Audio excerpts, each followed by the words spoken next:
Hi, everyone. Good evening. Welcome to the Center for Brooklyn History. Excuse my voice. I've discovered that you can get allergies as an adult. My name is Marcia Eli, and I am, just thrilled to welcome you all here tonight on behalf of all of my colleagues here at the Center for Brooklyn History and my colleagues at the Arts and Culture team at the Brooklyn Public Library. BPL Presents. We present all of these programs. They happen every week. They're all free, and they're wonderful. And I think we have the best job in the world.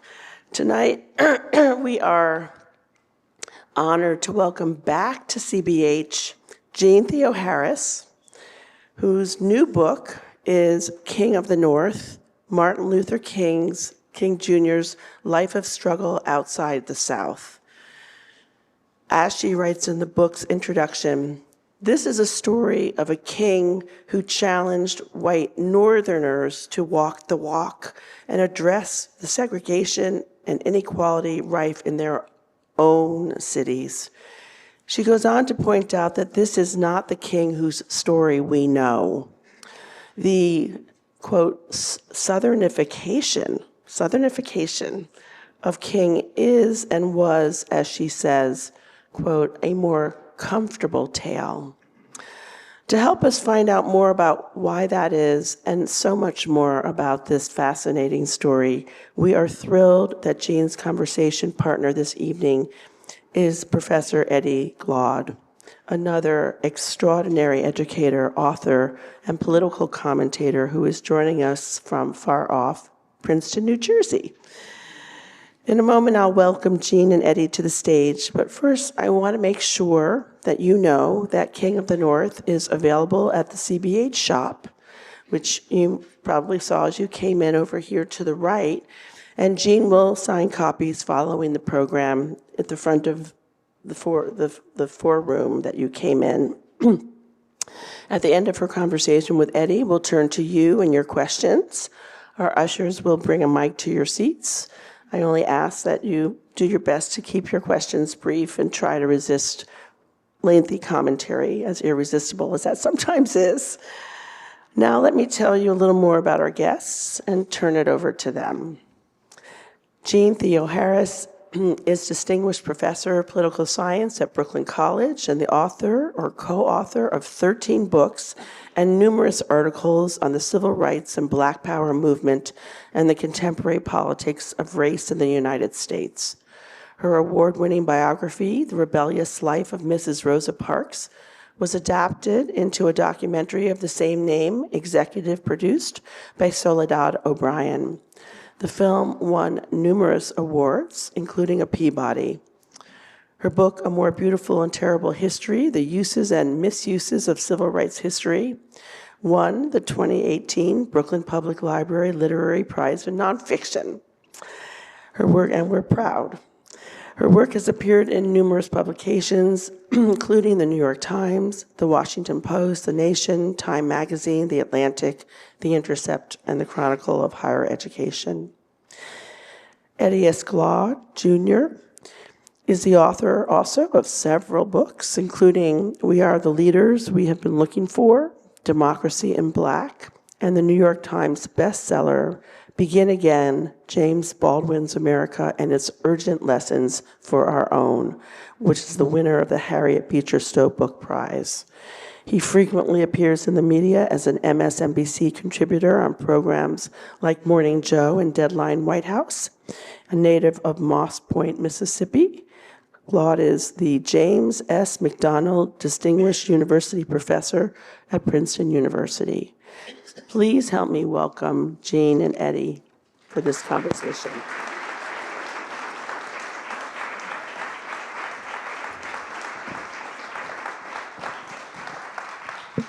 Wow. Thank you, Marcia, for that gracious introduction. Thank you. It's wonderful to be here. It's wonderful to see all of you. And it's a delight to be in conversation with you, Jeanne. Thank you. I mean, this feels sort of like my second home. I love the Brooklyn Public Library. It's my favorite institution in the city. And so it's just so lovely to be here. and to be here with you. Indeed, I'm looking forward to the conversation. So I think what we're going to do is we're going to have a little conversation, and then we'll open it up for Q&A, and then you will all go out and buy this wonderful book. So let's begin with a basic question. What motivated you to write this book? So much has been written about King, right? One wonders what else could, now that the FBI files have been released, but one wonders what else could be said. So what drove you to write the book? So I think there are two moments. The first moment is I'd have no idea that this is what's going to happen, but about 15 years ago, I got a fellowship to go to Los Angeles. And one of the projects I was doing was looking at the civil rights movement in LA in the decade before the Watts uprising. And I was looking at the movement against school segregation in the city and housing segregation and police brutality. And I was looking at the California Eagle and the Los Angeles Sentinel, which are the two black newspapers at the time in LA, and looking at oral histories, and I just kept finding King. And it was just like, what? And I was so surprised, and I realized that I'd sort of bought into this idea that King in some ways discovers the North with Watts, because that's the basic story we get in almost every book and almost every documentary, is that we have this long, hard struggle, and then we have the culmination of the Civil Rights Act and the Voting Rights Act, and then a week after the Voting Rights Act is signed, Watts erupts, and King is shocked, and he goes to Watts, and he realizes that the problems of Northern black people hadn't been solved. And we can talk more about this, but I think that's a comfortable story, but it turns out not to be the actual story. And in fact, King had been in Los Angeles more than 15 times before the Watts uprising, and had stood with and supported movements in LA, a burgeoning movement against LA's segregated schools. He'd marched with them. They're having weekly marches in 1963. In fact, the only time I think the leaders of the major civil rights movement, James Foreman, James Farmer, Roy Wilkins, and Martin Luther King, support a local movement is in Los Angeles in August of 1963. They march because there's weekly marches happening in LA. Now, King is also talking about police brutality in 1962 after Ron Stokes is killed. I'm like, wait a minute, this is, again, not the story. And he's relentless around the issue of housing segregation, and we can talk more about that. And so that sits in my head, because I was like, this is a very different story if we have King alongside a robust movement in LA calling out police brutality for years before Watts, calling out LA's segregated schools. So both the story of King is wrong and the story how we tell the kind of turn north is wrong. So that sits in my head. And then we get to the pandemic. And I, like many of us, here we are, stuck at home. I'm like, oh my God, I have extra time. And I've been so annoyed because there was nothing good to teach on King outside the South. And I'd been collecting stuff for years. So I decided I'm gonna write an article. And I start to look, and I discover King wrote a bi-weekly column, it turns out, in the Amsterdam News from 1962 to 1966. And they cover a lot of different ground. But he writes one in April of 1964, strongly coming out in favor of New York City's school boycott, Chicago's school boycott, Boston's school boycott, basically saying that it exposed the thin veneer of Northern racial self-satisfaction. And now, why does that do it? I had studied the New York City school boycott. Many scholars who have been in these halls, Brian Purnell, Clarence Taylor, Ainsley Erickson, we'd all studied it, and somehow here's a piece written by Martin Luther King on the school boycotts, and none of us had found it. And I think it was sort of a chastening moment of like, wow, we didn't look, and so we didn't find. We didn't ask the question. We assume things about King. We assume things about who is supporting the struggle in the North. We assume that's a Malcolm, not Martin, because Malcolm did support that school boycott too, right? So then we can talk more about how there's such commonalities in terms of what they're supporting across the North. But I think that was the moment where I decided this had to be a book, because in fact it was so much bigger than I'd realized, and there was so much sitting there that somehow we hadn't seen. And that's where it begins. So the archive is screaming at you. Yes. He's here, he's here, he's here. And then there are these narrative structures that kind of guide our eyes. Right. And as I was reading the book, I was thinking about Robert Penn Warren's small little book, The Legacy of the Civil War. And he describes the South as having the great alibi and the North as being a treasury of virtue. Right. Right. Having everything to do with, the great alibi is reunion and redemption. The North is abolition and its defense of democratic principles. Right. And Penn Warren is saying, man, that's not quite right. And you seem to be challenging this idea of the North as a treasury of virtue by way of one of our most iconic figures. And then there's another narrative that you've already gestured towards, you mentioned, and that is a standard civil rights story, right? About the South and then the move to the North. We get that declension narrative. The height of the civil rights movement, of course, takes us to 1963 and maybe get to 65. And then after 65, we have to leap to 68 because we're going to skip 66, 67, and what's in between. And what happens after 68, we don't really talk about. And so King becomes this figure to challenge both of them. Right. And I have to say this again, I'm not trying to show off. I'm just trying to say what you sparked in me. All of which challenges Frederick Jackson Turner's claim about the Southernization of American nationalism. Right. Which in some ways places the burden of our contradictions onto the back of that region. Right. You seem to have it out for the North. I know, right?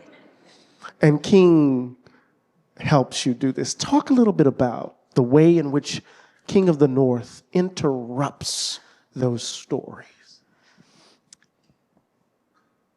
I mean, I think it interrupts it fundamentally because it forces us to see a more sobering kind of narrative of the period, right? Because I think, again, the story we tell is a story of injustice in this country held up to the light is injustice vanquished. That's the story of American democracy, and that's in some ways why the civil rights movement now occupies a huge place in kind of all celebrations of the United States, both domestically and around, and how the United States talks about itself, right? But I think the King of the North is a much more sobering tale because it is a tale that says injustice held up to the light is not necessarily injustice vanquished. In many ways, it is injustice maintained, denied, defended, and blamed on other people.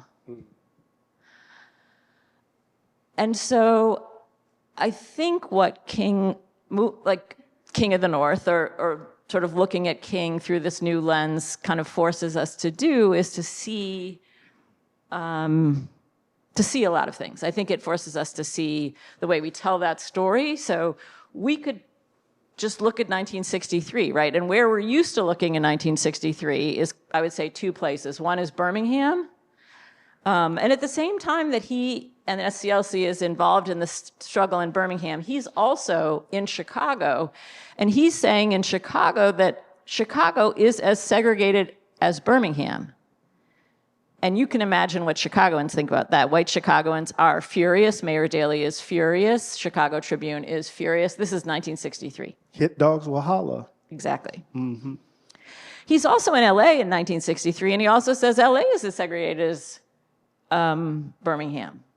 So I think we can tell a different story about both a very robust movement in 1963, not just in Birmingham, but in Chicago, particularly around schools in Chicago, in LA, around schools like we were just talking about. So that disrupts also this idea, because I think part of that narrative of the South is also a narrative that holds up a kind of righteous Southern movement and treats Northern Black people as angry and alienated and kind of responsible for their own situation. And this notion that Northern Black people just couldn't get down with nonviolence. Right. And I think when we look, we actually see incredible, creative, robust, nonviolent movements at the same time. And again, I'm talking about major cities in the book just because I had to just limit it some. And there's so much more work to be done. Because, you know, I talk about, in many ways, 5 big cities. I talk about Detroit, I talk about Boston, and then I talk extensively about New York, Chicago, and LA. But this is happening in many, many other places. So there's these incredible, robust, nonviolent movements. But as King will say, that nonviolent movement in Chicago, if that had been somewhere else, it would have gotten change. But because it's Chicago, the numbers of people, the kinds of actions they're taking, they're doing sit-ins, they're doing pickets, they're getting in the way of construction vehicles, right? All to protest Chicago's segregated schools in 1963 and 1964. So I think King of the North gets us to a different narrative of the civil rights movement. It gets us to a different narrative of this country. It gets us to a different narrative about where sort of nonviolence was and who didn't like nonviolence. I think it's a comfortable story to say Northern Black people didn't like nonviolence. I think it's a less comfortable story to say, you know, who didn't like nonviolence was Northern white people when it was in their own backyard. And it's not just simply Northern white people, it's you Northern white liberals. Yes. And King talks about this a lot from the beginning. And I mean, maybe we need to go back to where he goes. I mean, we I was about to get there. Yeah, you get there. Right? So let's talk about Boston. Yes. Because, I mean, you tell this story in a way that it's a story that takes us into the very formation of how King sees himself and sees the country. I mean, of course, we're going to hear the stories about Atlanta, about Morehouse, and Right. the importance of those figures. But what's happening when he goes to grad school in Boston? Right. Well, I mean, we think of King, right? And King obviously grows up in the South. But King's formative years, like 6 years in graduate school, he actually spends first at Crozier Seminary, which is in Pennsylvania, at a predominantly white seminary. The entire faculty is white. He's one of 6 Black students in his class. And then he goes to Boston, as I think probably most of us know, for his PhD. But again, when we tend to talk about King in grad school, we importantly focus on the intellectual influences. It's personalism or something, right? Right. Howard Thurman. Exactly. And Howard Thurman is very important. But King is also a young Black man living in, like, attending predominantly white institutions in Pennsylvania and in Boston. And he will talk about what he describes as his first sit-in or his first civil rights protest, which happens in 1950. He's 21. Him and some friends have gone to a bar basically right across the border in Maple Shade, New Jersey, from where Crozier is. And it's a Sunday, and they ask for a drink, and they say no. So then they ask for a soda, thinking, well, maybe this is a bar, like this bar doesn't serve alcohol. No. Then they start to protest. Wait a minute, New Jersey has a new law, a new anti-discrimination law on the books now. This is 1950. They protest. And the owner goes and gets his gun and kicks him out at gunpoint. So that's traumatic. But what I think is actually more traumatic is what happens next, which is King and his friends are mad, and King goes to his mentor and decides that they want to try to file a suit, given that there's a law in New Jersey saying that public spaces are supposed to be desegregated. And the head of the local NAACP, his daughter is going to law school at Penn, and she gets 3 of her white friends to test the bar, and lo and behold, they go and they're served. So they're going to testify to this disparate treatment. But then guess what happens? They get worried about what's going to happen to them if they testify, and their parents get worried. And so they refuse to testify. So this experience is both an experience of the segregation of the North, but also of the ways that friends and allies disappear under pressure and when things get closer to home. And Coretta Scott is going to have a similar experience. So Coretta Scott goes to Antioch College. Antioch, as many of us may know, is probably one of, if not the most liberal colleges in the country at this point. She and her sister are the first black students to go to Antioch in decades. She majors in music and education, and she has to student teach. But Yellow Springs, Ohio, which is where Antioch is located, says no, we don't want any black people student teaching here. And Antioch sides with Yellow Springs, and she's dumbfounded, right? Because Antioch, her classmates are protesting the Korean War. She gets involved in lots of activism at Antioch. But when she goes to those classmates to say, will you join me in protesting the fact that Antioch is going along with this? Antioch wants her to go and student teach in a black school in Xenia, Ohio, and she refuses. Her classmates, again, worried that this will affect their placements, refuse to. So both Martin Luther King and Coretta Scott, even before they meet, have had experiences both of Northern segregation, but also of the ways that Northern liberals are not so liberal close to home, and they disappear under pressure. Right, so we get a story of King that actually provides the evidence of what Malcolm said, as long as you're south of the Canadian border, you're in the South, right? On a certain level, right? Absolutely. Now, what's interesting about the story, you brought her up. Coretta Scott King, in some ways the book should be entitled Kings of the North. Yeah. From the beginning, she plays a central role. Give us a sense of the scope and scale of her place in the King that you introduced us to. I would love to. So Coretta Scott grows up in Alabama in a very proud, independent, fierce farming family. Her family owns their own land. Her dad has a lumber business. The white people who live near them don't like this. They burn their house. They burn his business down. And her dad just picks it back up and keeps going. And her mom is incredibly committed to her daughters, all of her kids, but getting educated. And so, in fact, enrolls them in a high school in Marion so that they get a broader education. So she learns a fierceness at home. And then, as I was saying, she goes to Antioch. And she has both all these opening experiences and then also these experiences of segregation. But one of the things that she does at Antioch is that she gets involved with the Progressive Party. And people may know the Progressive Party in 1948 is running a third-party challenge against, on both domestic issues, particularly around segregation at home, and anti-Cold War militarism abroad. And so she is supporting the Progressive Party. She attends the Progressive Party convention in Philadelphia. She's one of about 150 black people who attend that convention. She meets both Paul Robeson and Bayard Rustin long before she meets Martin Luther King. Let me say that again, right?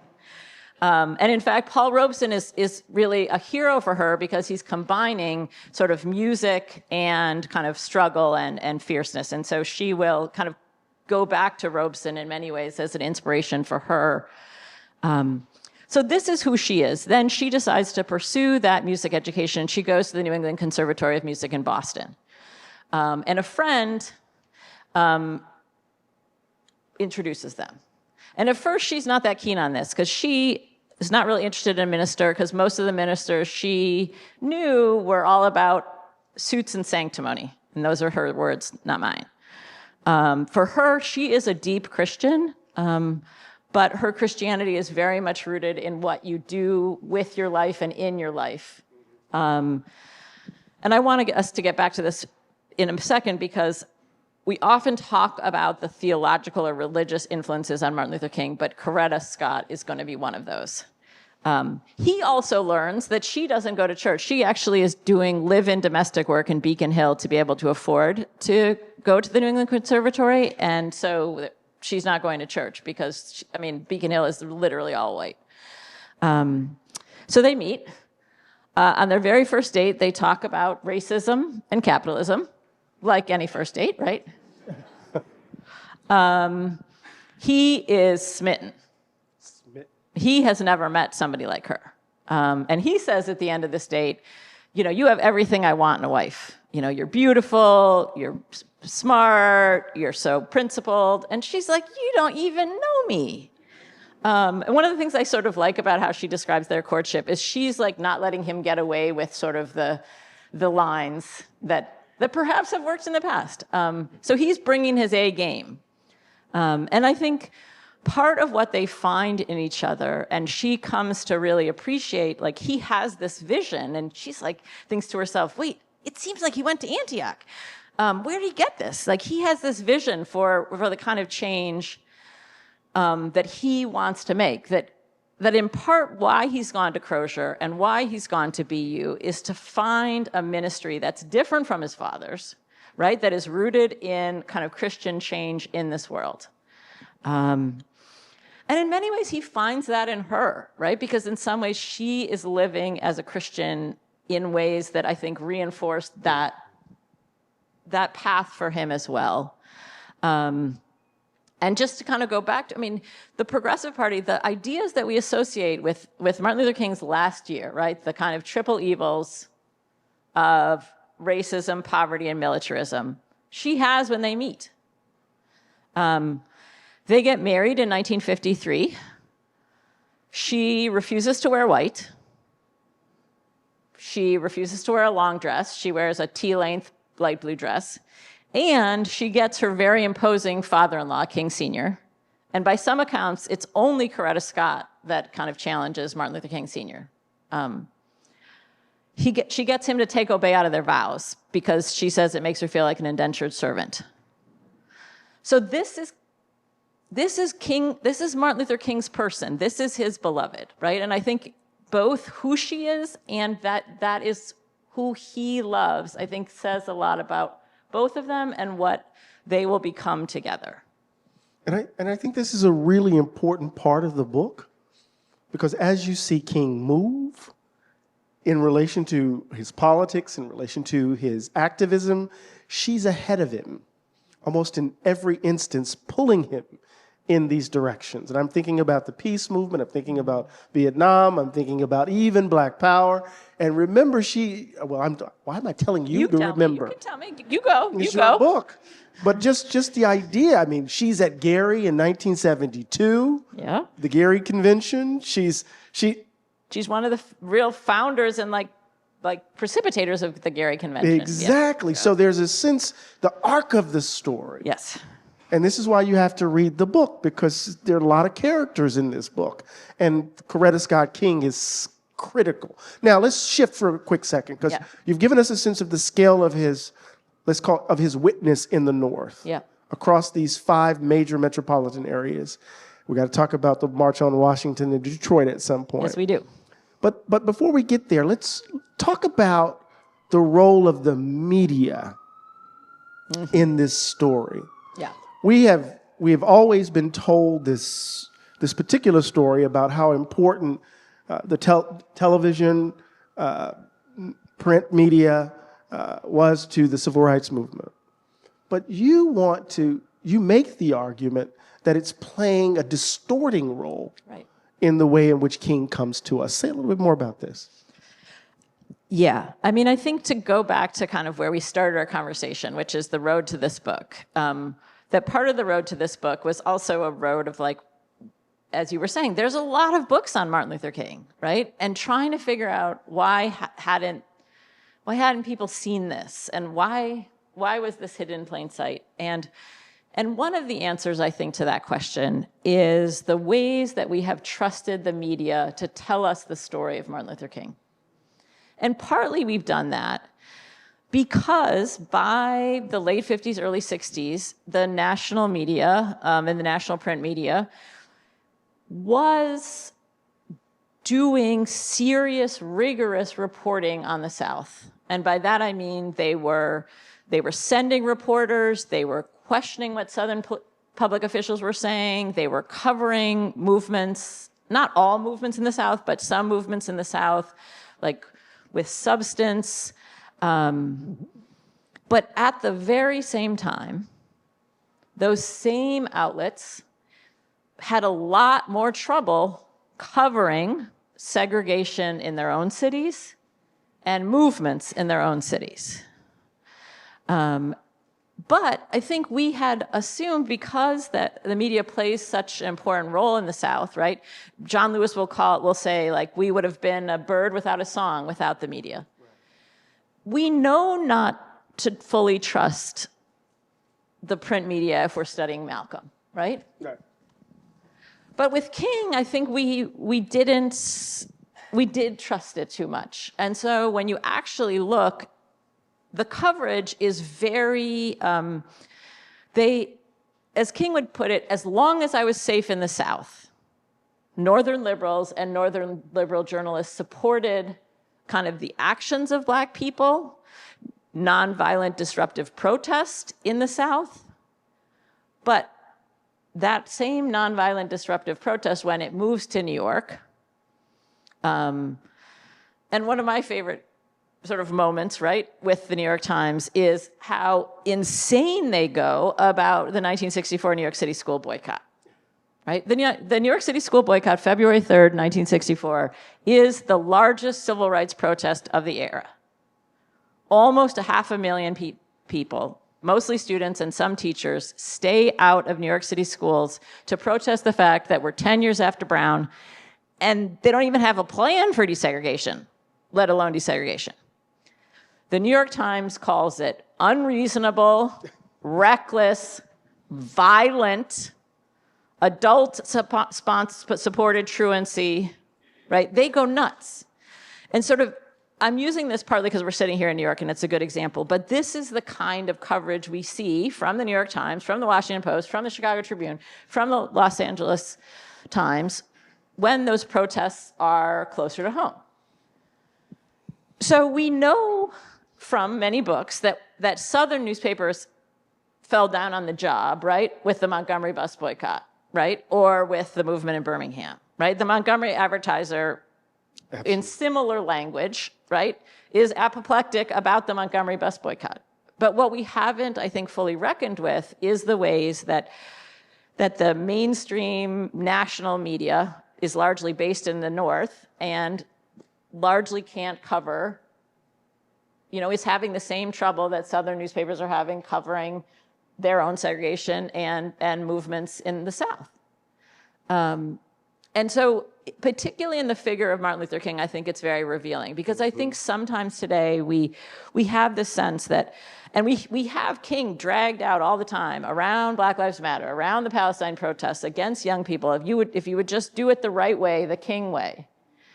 And so the other thing I think looking at the media shows us is when you do it the King way and you're protesting housing segregation in 1964 in California, right? The Los Angeles Times is like, that's an infringement on private property, right? All these newspapers at points call King an outside agitator.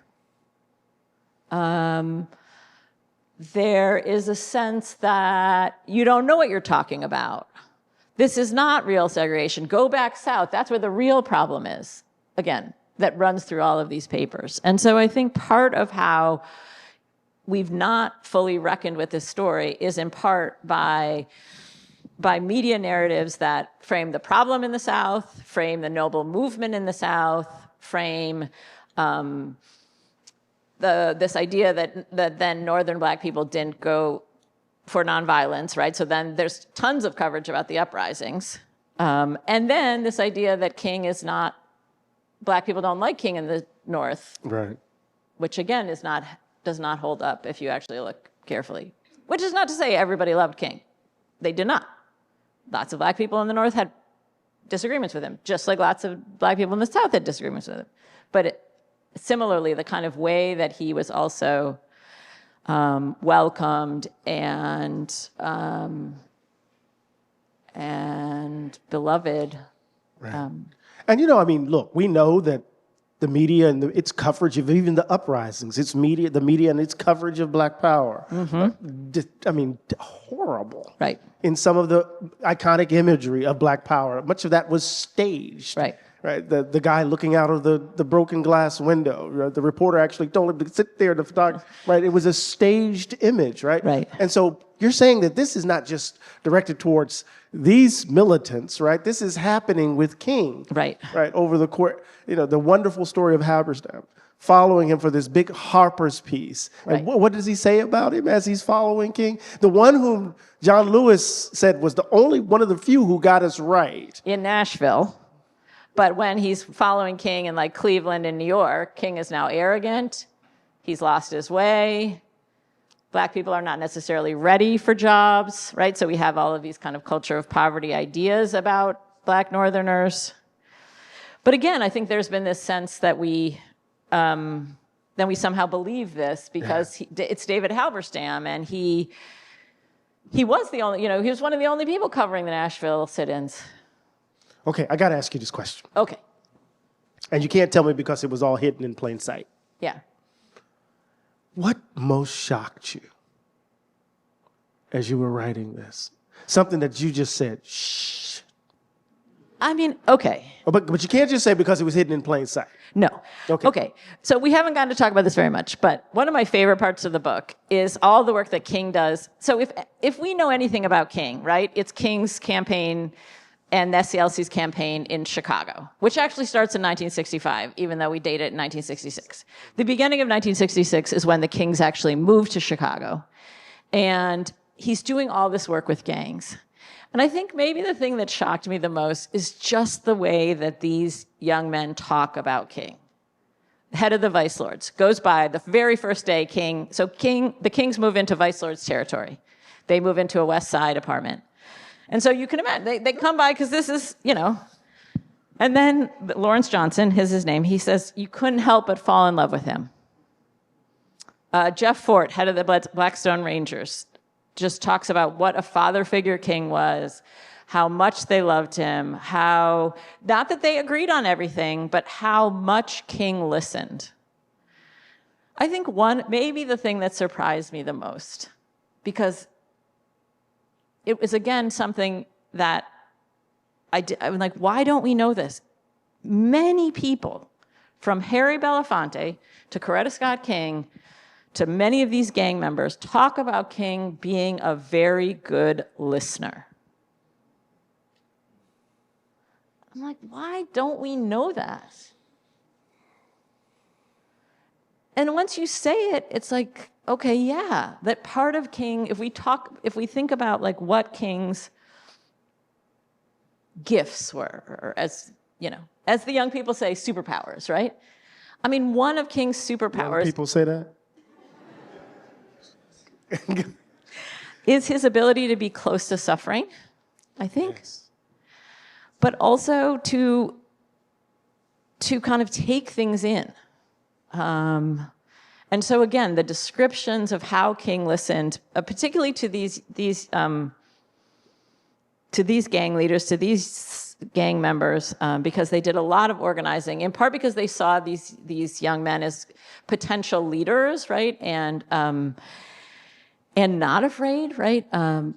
King and many people will talk about how Black people in Chicago in many ways were more afraid given the levers of power that Daley had over people's lives. And the gang members were some of the people really willing to challenge. But yeah, I would say One of my favorite parts of the book is the part around the gang stuff, but I think the thing that most surprised me, because it's something that, again, I don't understand why all these other books don't really talk about, is really sitting with King as a listener. When you read, say, Stokely Carmichael's autobiography, Michael Thelwell's biography, autobiography thing, there he talks about the March Against Fear. Yeah. And how every night King is sitting with McKissick, he's sitting with Carmichael, he's sitting with, and they're going at it. Yep. And he's listening, taking it in. And you can see elements of that conversation, those conversations, and where do we go from here? But I bring it up because, at the end of that march, of course, Carmichael is going to say, we've been saying freedom now, I've been to jail so many times, what we're going to say now is Black power. Right. And King, it's a direct in so many ways, and it's this, the drama of the moment. Right. But you tell a story, and it's reminiscent of, in some ways, the arc of that brilliant Rosa Parks book of yours, extraordinary book, where we find Parks in Detroit, I know, in the center of these circles, these Black Power circles, because we often tell the story of the Civil Rights Movement and Black Power as if they're really demarcated, they're separate, that the people in one aren't the same people in the other. Right. King, suddenly, you tell the story where and he's not just over and against Black Power, he's actually thinking about it. Oh, for sure. Organizing around it. Absolutely. Talk a little bit about that. Well, one of my favorite things he says to Carmichael is, can we get the power? Like, we don't need the slogan, we need the power. But we got the slogan, right? And then Carmichael at some point says, I used you with that Black Power thing. And King's like, okay, I've been used before. That part of it is like, they understand that like the media is going to glom onto it and whatever. So in terms of Black Power and what I think it means for King, is both the realization. So by the mid-'60s, King is using the frame of domestic colonialism to talk about the position of Black people in cities like New York, LA, Chicago. And he's using that in part to talk about the profit made by, through ghettoization and Black immiseration, right? That people are profiting from this, that all the jobs go to other people. He's talking about the role of the police and the courts as enforcers of that system. That's his word, not mine. But he's also talking about the elevation of Black faces to high places. And in Chicago, he will call it plantation politics. But that you can that part of this is you can have a vote, but if your vote is not like, if your vote is being captured or gerrymandered or like machined away from you, then you don't actually have like voting rights, right? So he's thinking, I think we often think that King is just talking about voting rights as just registering to vote. And I think it's much bigger than that. So the issue of Black power is partly about coalescing Black political power. King and SCLC will spend a lot of time in Cleveland working on Black turnout around the election of Carl Stokes. Carl Stokes doesn't want King there. King's like, well, oh well, literally. And again, the story that I learned about why Carl Stokes is elected is because of white liberals. And when you actually look at the numbers, the reason Carl Stokes wins that primary is because they get incredible, unprecedented Black turnout. Carl Stokes hadn't won the primary 2 years earlier. What changes is Black turnout. So this idea, and then 3 weeks before King is assassinated, he actually makes a surprise visit to Amiri and Amina Baraka's house. I love this I story. love this. And basically the seeds of the Gary Convention, the seeds of kind of a national Black political convention began during that conversation, and then it will be Coretta who will take that the next 4 years. But that they're talking about kind of building national Black political power, and that's what. And Baraka, that when King is assassinated, Baraka will then announce, right, the national the convention in Newark. So there's both political power, but I think there's also this idea of economic power and economic violence. How are we doing on time? We're good. We're good. We're good. Okay. So, you know how I was talking about how King gets close to suffering? So about a month after they moved to Chicago, a baby by the name of Andre Adams, who's about 1 year old, is eaten to death by rats. And he's also malnourished. And the city tries to argue that he's malnourished and he didn't die by the rats, he died by the malnourished, as if this is an argument.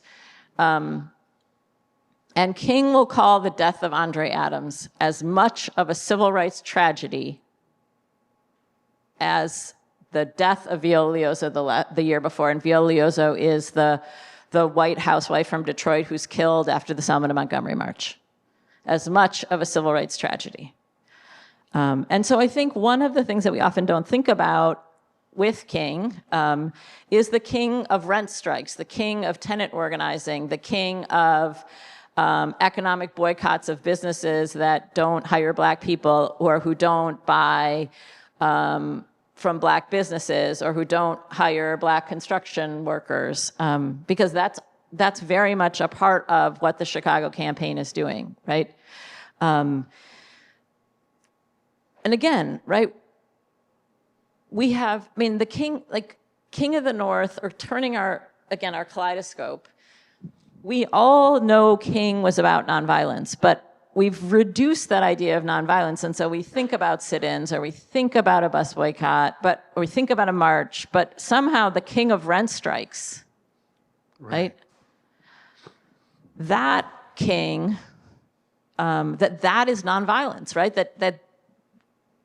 That disruptive nonviolence that King is advocating includes all of those tactics, right? Disrupting city life, disrupting traffic. But that, again, by like cordoning it off in the South, right? And he will talk about this, the tactics in the South, like if as long as they're far away, those tactics are okay. And then the minute they're in, they're in Chicago, then no. Yeah. We've experienced that in New York recently, right? But we're not going to go through that. I was just thinking, as you told the story about the rats, a rat done bit my sister now. White on the moon. Her legs and arms begin to swell, and Whitey's on the moon. This is Gil Scott-Heron, right? Yeah. King is squarely in this space in interesting sorts of ways. Now, this is, in some ways, as you tell us this story, as you shift the lens, it's still a tragic story. King, at the end of his life, talk a little bit about this. I mean, we know when the physician does the autopsy, his heart is twice the age of him, right? Talk about the King that you described in those last days. I mean, I think part of what makes this a tragic story, right, is the ways the country fails, right? And so part of the story of Chicago is a story of the country failing. I think there's a myth that part of why it's harder to get change in the North is because it's more subtle and there's no violence and there's harder to have goals.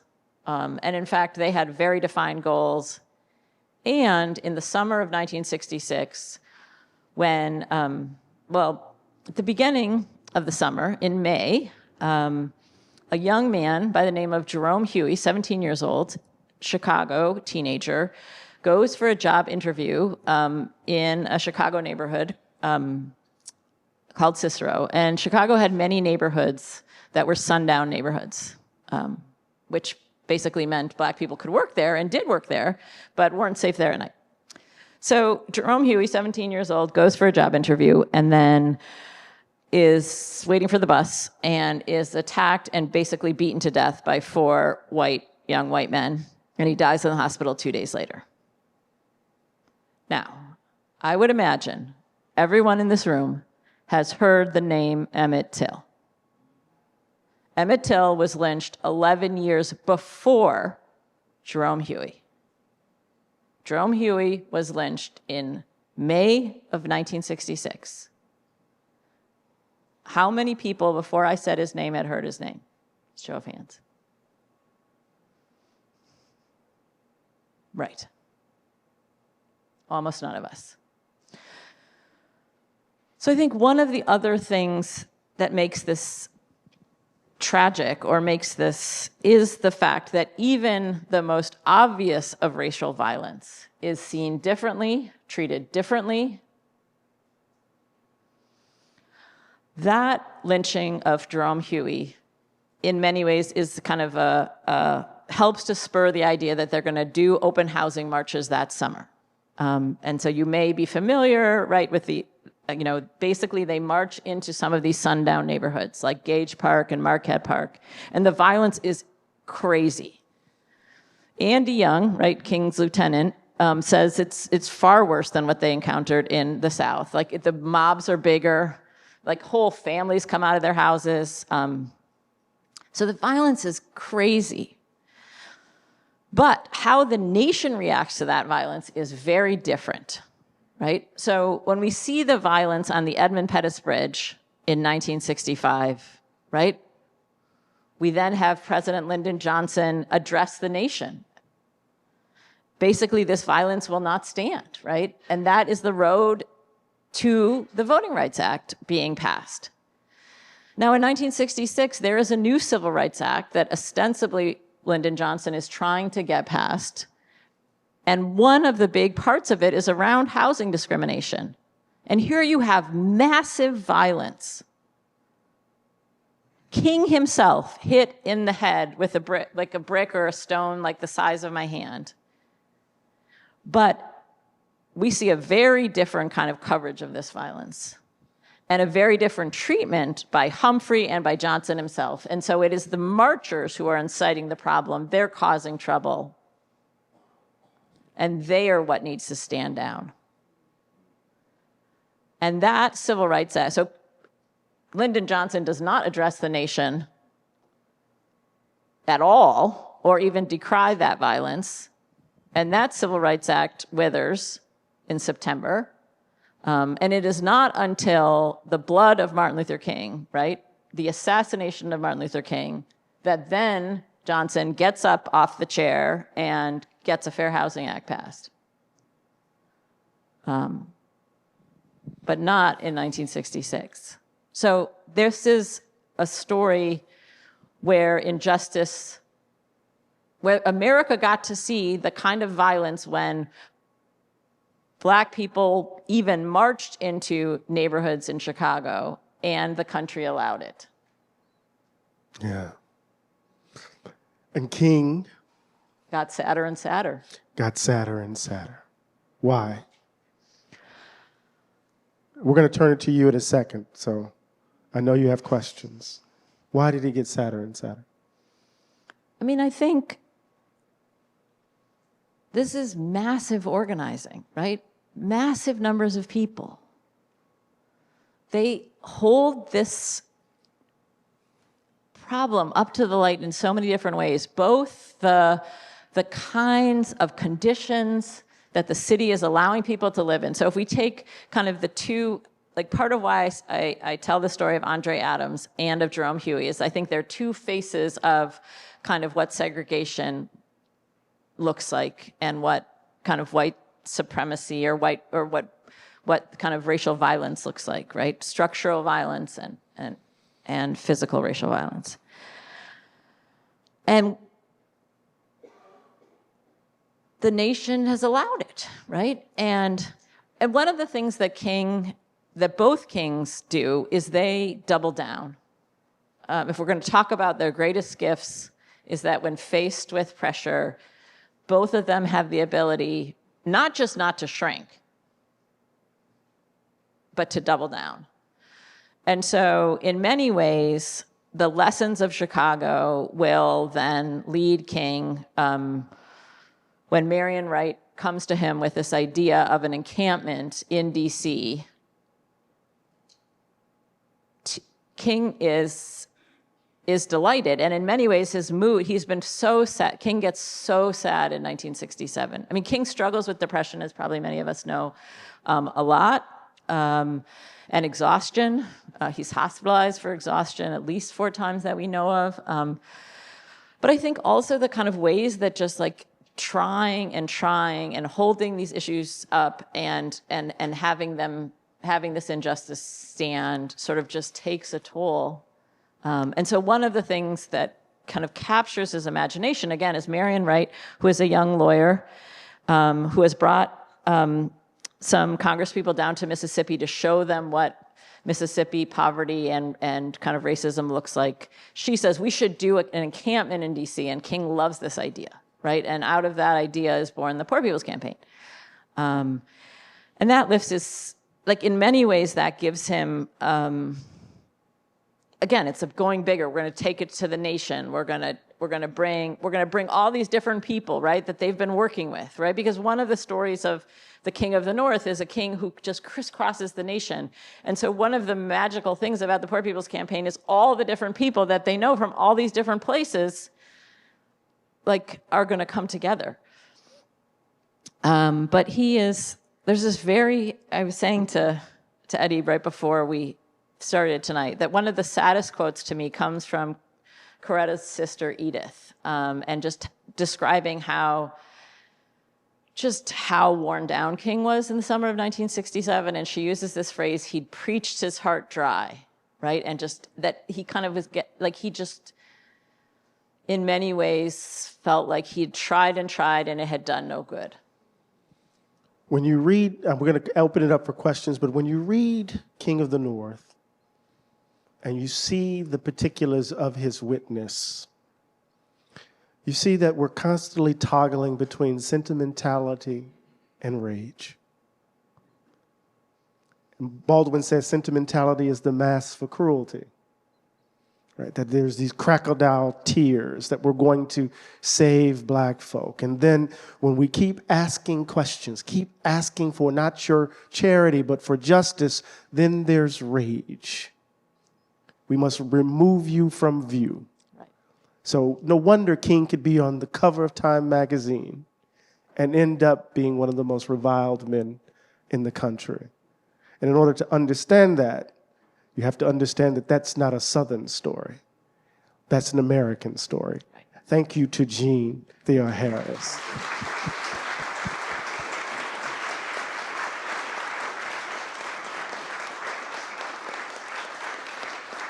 Let's open it up. Now, I'm old. Somebody's going to have to turn some lights on so I can see people. But okay, let's go. Here's the mic coming because we need a mic.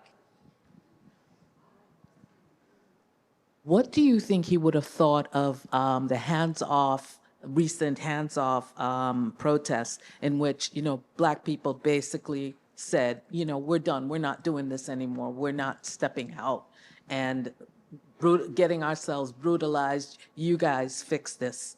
What do you think he'd think about that? I mean, I think King had a lot of compassion for the ways that people's cup can runneth over. One of the things that I learned in this project is how King is one of, in my opinion, the best writers about what pushes people to violence, for instance. I don't know what King would have done about hands-off. I could see him going either way, but I think one of the things that King did very well was try to say, when people would be like, why are black people so angry? Or why are black people rising up? Or he was so good at saying, you are starting the story in the wrong place. You are not, King hated the phrase white backlash. And he was constantly saying, it's not a backlash. It's been there. It might be up at the surface a little more, but that opposition has been there, right? Because one of the things that he hated was this notion that it was black militancy that brought out a white backlash in the North, for instance. And he just took issue with that over and over. And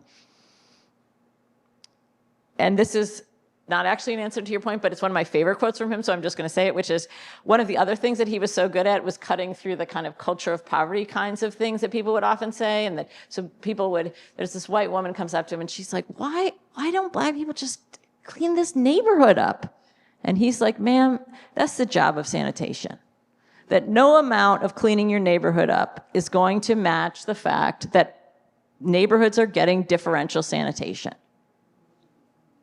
And so I don't know what he would have said about it, but I do know that one of the things he did say over and over about the questions like, why are black people so angry? Or why is this happening? Is that you need to look at where you're starting this story and look at what you're leaving out of this story.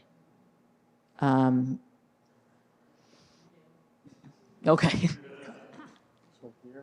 There's one back there.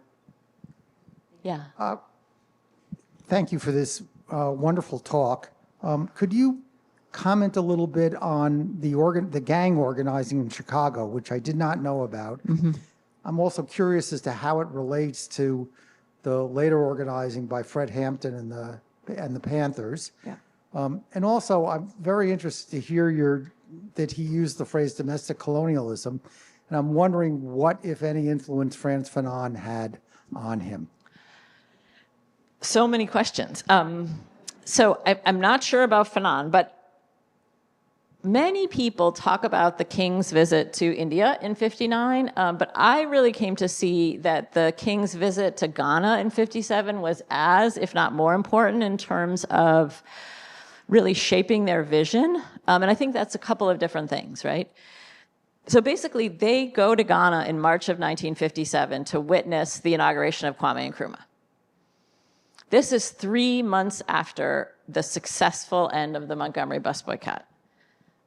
Martin is 28, Coretta's 29. So they have gotten to witness two things that were previously impossible, right? And so both of them talk about what it means to see sort of this transition from, sort of British colonialism to Nkrumah.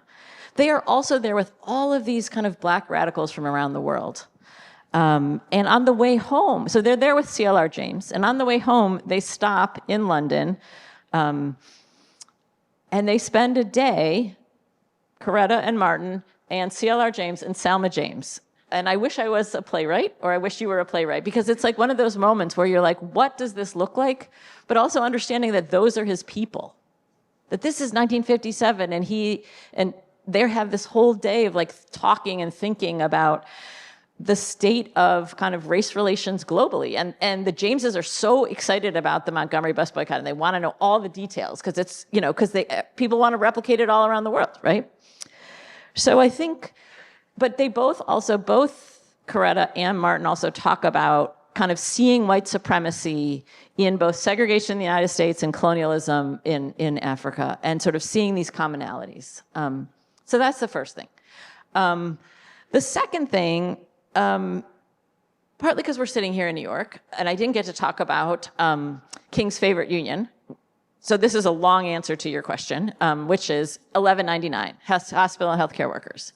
And he's introduced to 1199 in 1959 because 1199 has decided they're going to organize the lowest paid hospital workers, which are Black and Puerto Rican women who are working kind of like these weird double shifts where they have to come in the morning and then come in the evening. And as King would put it, they're making wages so low you can't even call them wages.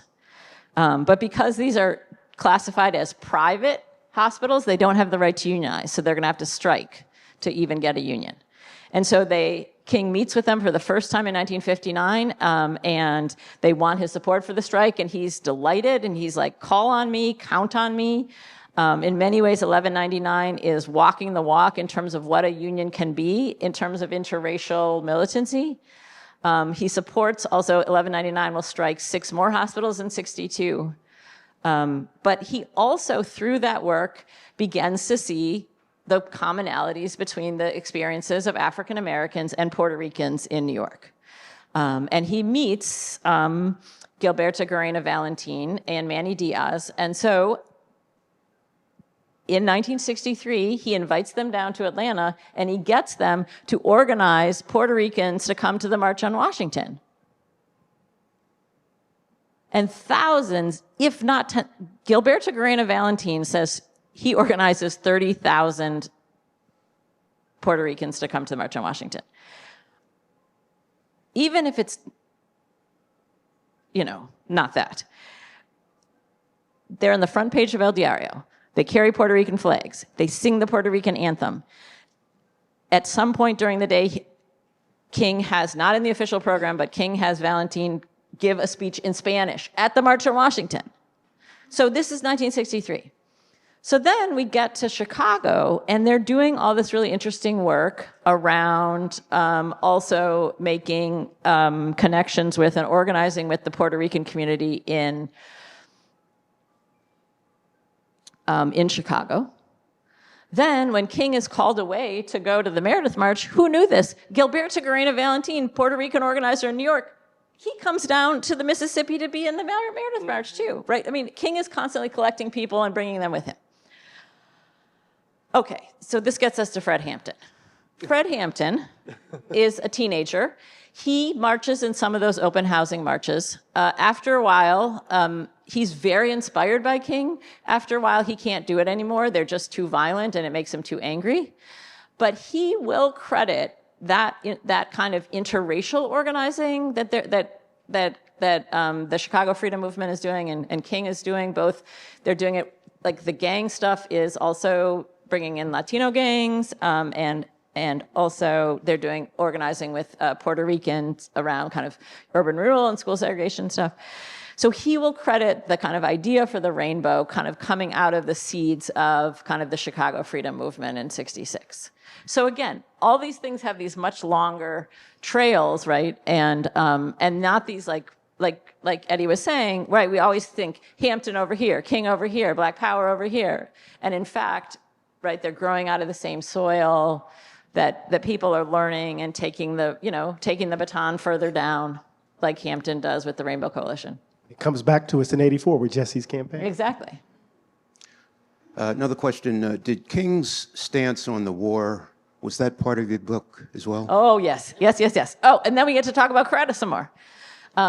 So Coretta Scott King, by both King's accounts, both Martin and Coretta, is kind of the family leader on issues of kind of peace and kind of global peace. And so in the early '60s, she gets very involved in the global peace movement and the kind of anti-nuclear movement. She goes with a delegation with Women's Strike for Peace in 1962 to Geneva to the kind of 17-member disarmament conference there that's trying to get the United States and the USSR to sign a test ban treaty. The next year, they march on the UN, the United States to press. Finally, the US and the USSR signed a test ban treaty. Then they're pressing for more nuclear disarmament. But so King gets the Nobel Prize at the end of 1964. And Coretta really thinks that this is both a joy and a burden, because she really sees this as making a much broader set of responsibilities for them. And that includes, to her, coming out against US involvement in Vietnam. And she begins to kind of pressure and push Martin to, they're both privately opposed. But by 1965, she is out publicly against the war, and she never kind of goes back in. As you probably know, in late 1965, King comes out against the bombing of North Vietnam. He's roundly criticized, and so then he kind of tempers it a bit. She stays out. She is like, if we think about many of the major anti-war demonstrations in '65, Coretta Scott King is there. She's the only woman to speak at Madison Square Garden in June of 1965. You'll like this. A reporter then asks Martin, well, did you educate her? And he says, well, she educated me. So I think we really need to see And many of the elements that we associate with that beautiful speech that King gives at Riverside in April of 1967, we see Coretta sort of talking about in 65 and 66. So that these ideas, right, these ideas about colonialism, right, these ideas about US hegemony, these ideas about like military spending taking away from domestic spending, all these ideas are ideas that she's already saying in public in 65 and 66. So absolutely, right, Vincent Harding helps to write that beautiful speech. But absolutely, those ideas also come from Coretta Scott King. Thank you. I have two questions. Could you put the mic up closer so we can Yeah. hear you? My first question is that, like you mentioned, King was a clergyman, and we know that his adversary, Farrakhan, being that his right was to his approach was nonviolence. So, do you know of any politician or clergyman that their approach also was nonviolence, but may have been opposed to King's approach, although it was nonviolence? Yeah. So, I mean, one clergyman who was opposed to King was Adam Clayton Powell, right, who was also a congressman, but he also had his own congregation here. I mean, I think one of the stories of King, and this is true in the South, but it's true in the North as well, is that people who, like Adam Clayton Powell, that some Black leaders really did not like even though King was for nonviolence, like to somebody like Adam Clayton Powell, it was too disruptive, it was too confrontational, it was too kind of impolitic. Powell starts to call King Martin Luther King, right? So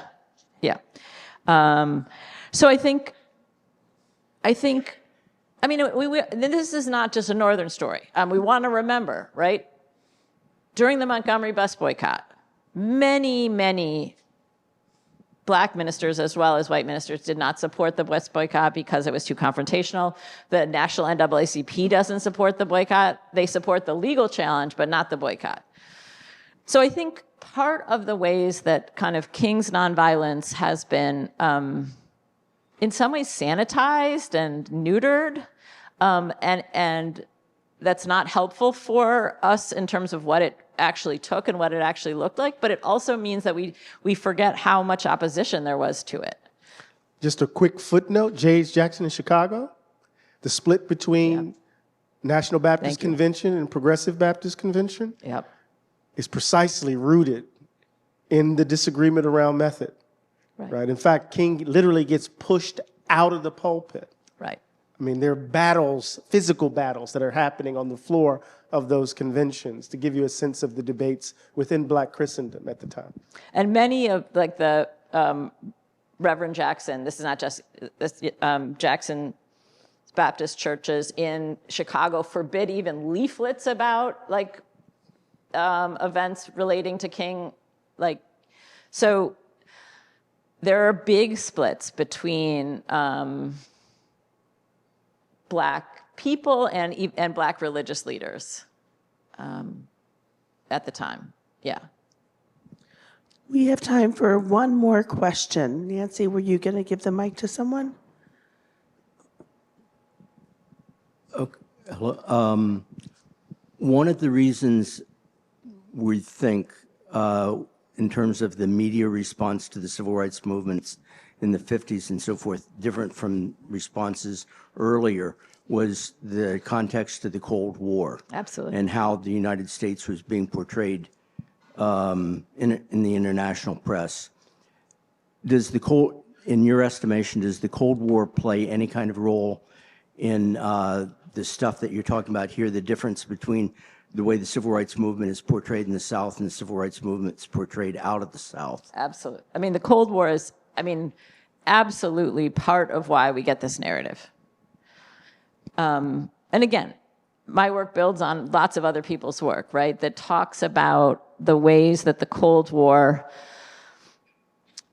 both is a hindrance to the civil rights movement in terms of the kind of red baiting, and but also the United States starts to kind of use the Southern civil rights movement as a way to appeal, particularly to, again, what at that point is called the third world, right? About like, look at the kind of power of American democracy to reform itself.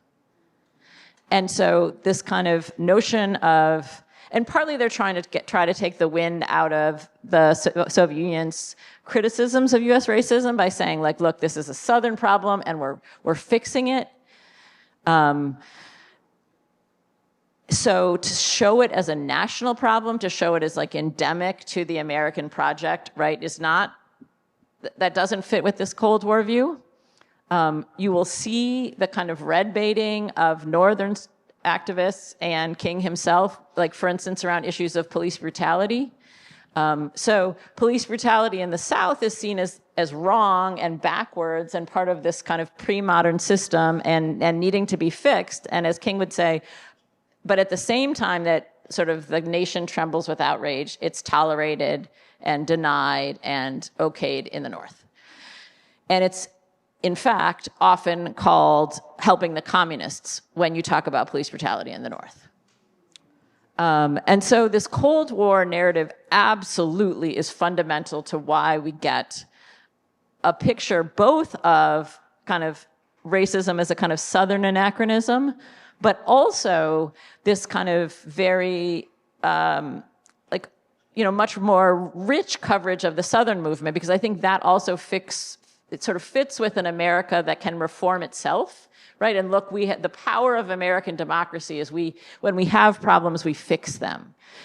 Now, to show movements all across the country, to show kind of domestic colonialism no, that doesn't fit with that Cold War narrative. And so absolutely, I think certainly understanding the media and why we're getting some of these narratives, it's absolutely about a kind of Cold War context.